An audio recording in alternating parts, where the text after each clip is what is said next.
Alright, on this last video here, I'm going to show you how to launch a website live. And I'll specifically show you how to do that when you have a Godaddy account. But if you don't have a Godaddy account, I'll show you the basics of how to do that as well. So there's two articles that are really useful.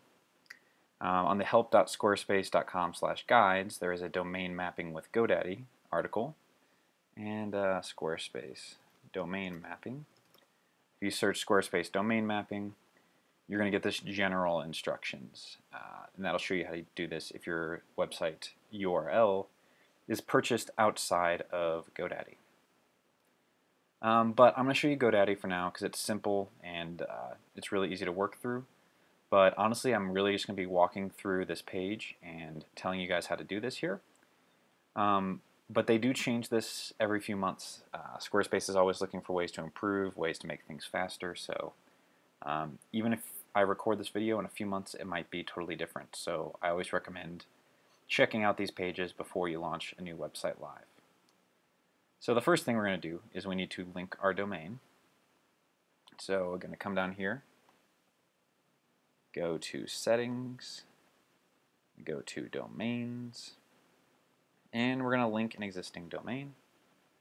We're going to link elizabethcairns.com. And we're going to see we have this verify ownership and what we need to do here in these red things, but we're not going to worry about that now. We're just going to go back to our tutorial and see what the next step is. And we've already done all that. I have logged into my Godaddy account up here. And I'm going to go ahead and launch the domain, which is the next step. So I'm going to come down here to my domains, see elizabethcairns.com, hit launch.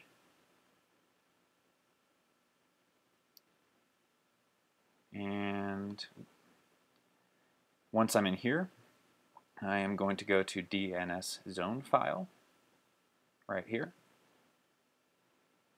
And then I'm going to come back to check my instructions and get the values that I need. So, again, we're showing me to click the DNS zone file, and I'm going to go down here and add a record. So, popping back over here, I'm going to add a record, and I'm going to add a cname record, which is, again, they're telling me to select cname for the record type, and make sure it's a www dot is the host box and points to this extension .squarespace. So www. And we're going to make the time to live half hour. And we'll hit finish. And we're going to notice that it actually didn't do anything until we hit save. But I want to come down here and see what it says. I need to add a second cname. So I'm going to come down here, back over to here, click add a record, add another cname, our host. I need to paste that unique code, so I come back over here to my Squarespace site, copy this code that is in this verify ownership box, and that's our host. And I come back over here, and I'm going to copy that it's going to point to verify.squarespace.com. Time to live, half hour, and we'll hit finish, and we've just saved. Alright, I need to click Save Changes. One of the records had some issues. And so this is an issue that you'll probably come up against. And that's that I already had a www.cname record. So if I come down here to cnames, I already have this one. So I tried to create one, but there was already one there. And so what I need to do is actually edit this record. So I'm under cname alias. Come down here to www. And come back and grab that extension.squarespace.com from our tutorial. And make that a half hour and hit finish. Now, if I save these,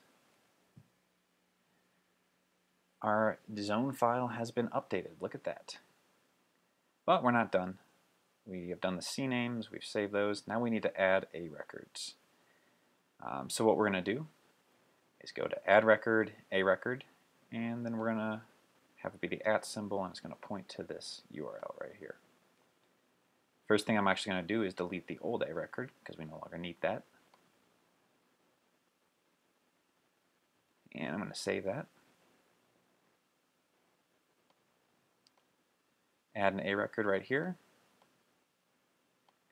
At, paste there, half hour, and then I'm actually going to add a handful. And what they do is they basically give you these 4 a records you're going to put in there, and it's kind of fails proofs their system. Paste that, new one in there, add another, come back here, grab this guy, paste him in there, add another, come back in here, and finish. We have just added 4 a records. That should match that. And we're going to hit save.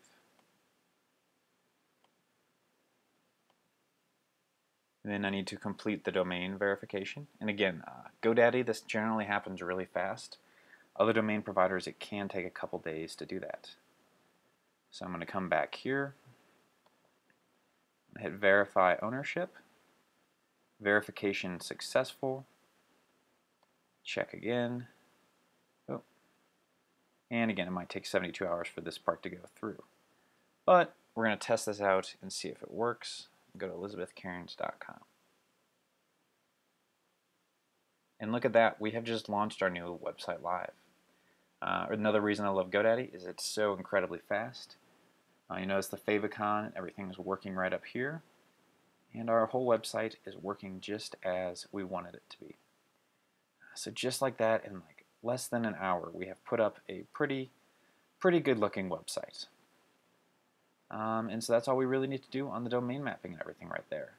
Again, if you're not using Godaddy, check out this Mapping a Domain General Instructions Guide, and that will walk you through how to do this with other domain providers.